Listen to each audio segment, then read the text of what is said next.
This is a lecture from Open Tuition. To benefit from the lecture, you should download the free lecture notes from opentuition.com. We're going to take a look now at an example of assets held for sale, which is example 1. If you need to, pause the recording before we start to go through, just so you've got a chance to read the question. In the requirement, we can see that we're asked to think about the accounts for the year ended the 31st of December 15. The story starts on the 1st of Jan 15, when there was a property in the books at 14 million. We're told the annual depreciation charge. And then in April 15, there's a decision to sell the property. That's when the asset is moving from non-current to current assets. And so the date of change we can see is the 30th of April 15. That's 4 months into the year effectively. We're also told that at that date, the asset's fair value was 15.4 million. Cost to sell are 300,000. The next line deals with a subsequent year, so in a subsequent year there'll be a profit or loss on sale, but we're just being asked about 2015, and we can see that we're using the revaluation model, which makes this question a little bit more complex. So that's the data that we've got. No entries have yet been made in the accounts. So if I have a think about this example,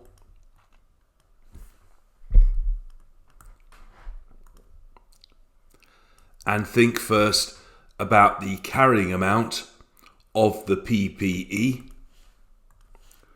The carrying amount of the PPE at the start of the year, which was the 1st of Jan 15.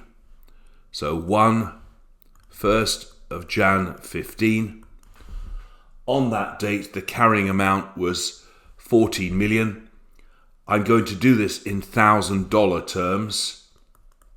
So I'll write 14,000.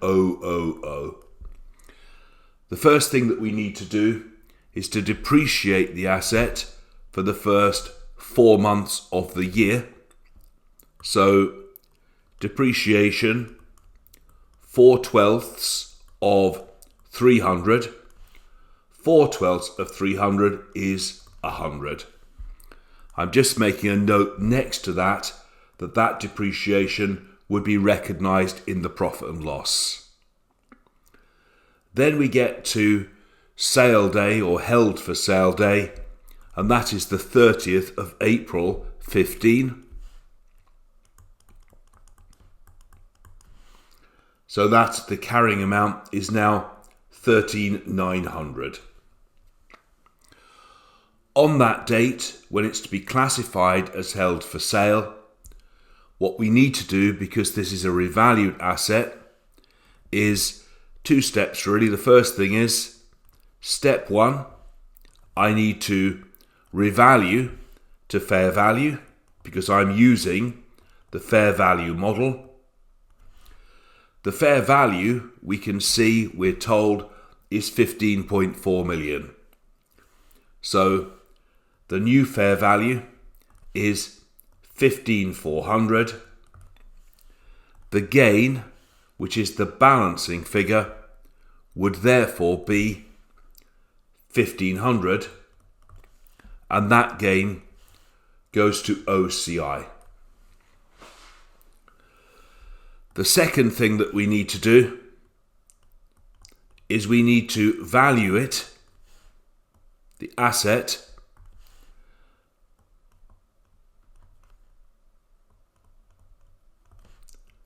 at the lower of its carrying amount.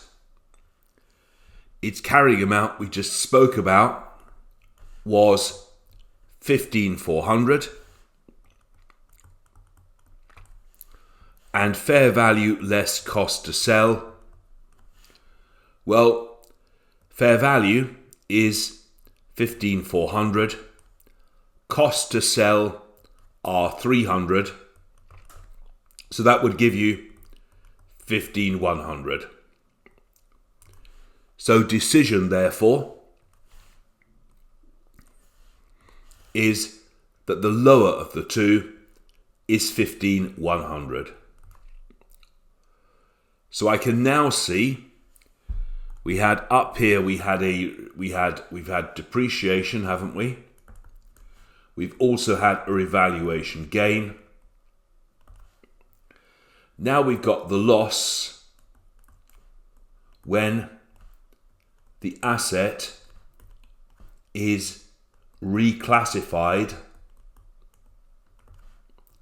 as held for sale. Let me just move that up the screen a little bit. So this subsequent loss when the asset is reclassified as held for sale.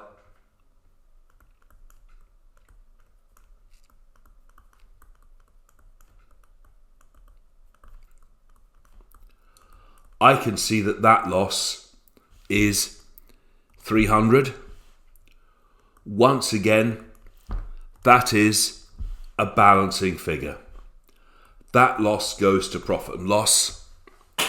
So that loss is recognized in profit and loss, not in OCI. So when you reclassify, again, you have to show any loss that arises at that stage in the profit and loss. So if we went forward finally to the SOFP date, so if we were there on the 31st of December 15, at the SOFP date, just summarising what we've seen, in the SOFP itself, I've got in current assets, the assets or the asset which is held for sale. Well, that's in the books now at 15,100. They stopped depreciating it completely. In the profit and loss account, we've had depreciation expense, which was right at the start there, 100. We've also had the loss, which is a kind of impairment loss when the asset was reclassified as held for sale, 300. And finally, in OCI, we've got a revaluation surplus.